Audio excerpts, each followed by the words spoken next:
Du coup, je reprends, il y avait eu un petit souci. Du coup, sur la barre du bas, ici, en fait, du clavier, tu peux jauger sur la... Tu peux descendre, en fait. Tu peux aller sélectionner ta slide que tu auras à tourner. Puis après, tu fais pause avec la barre espace, ici. Puis, quand tu rappuies, ça relance. Et en fait, ce que tu peux faire durant le tournage, c'est que si tu vois qu'elle est un peu en avance sur son texte, tu laisses toujours en cours. Et en fait, ce que tu fais, tu joues avec la flèche du bas ou la flèche du haut pour réadapter, par exemple, si elle va pas assez vite ou si elle va trop vite. Et en fait, ce que tu peux faire des petites pauses avec la barre espace si tu as besoin de temps en temps qu'elle fasse une pause. Voilà pour la partie prompteur.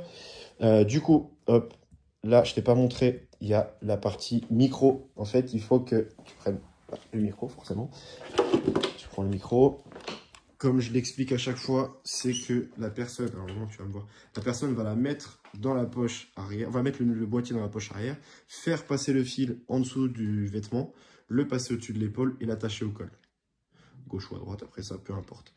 Et en fait, avant de l'installer, il faut que tu l'allumes en restant appuyé ici.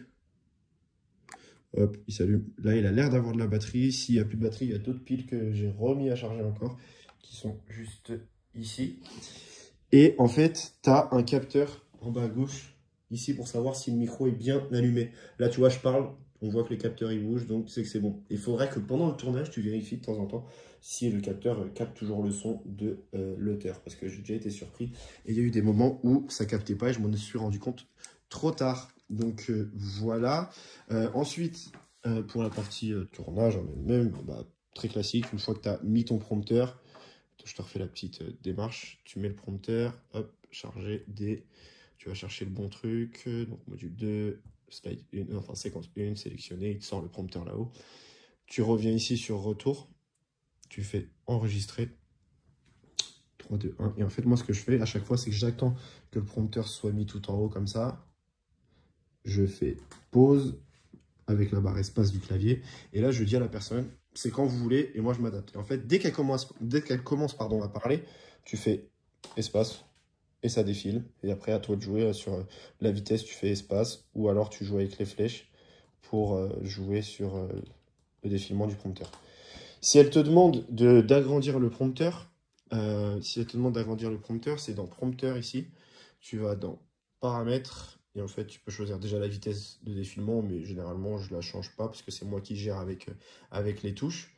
Ou alors tu peux choisir la taille du texte, puis la largeur du prompteur. Bon, après, je te remets tout de base et tu verras avec elle demain. Mais généralement, les gens, ça leur convient en fait, cette taille-là. Donc, il n'y a pas vraiment de souci à se faire là-dessus. Donc, je pense que j'ai fait le tour. Si, juste une fois que tu as fini, en fait, une fois que tu veux aller voir les vidéos et les sortir sur la clé USB, hop, excuse-moi, tu reviens ici, là, sur la petite maison qui est ici en bas à droite. Hop, tu fais vidéo.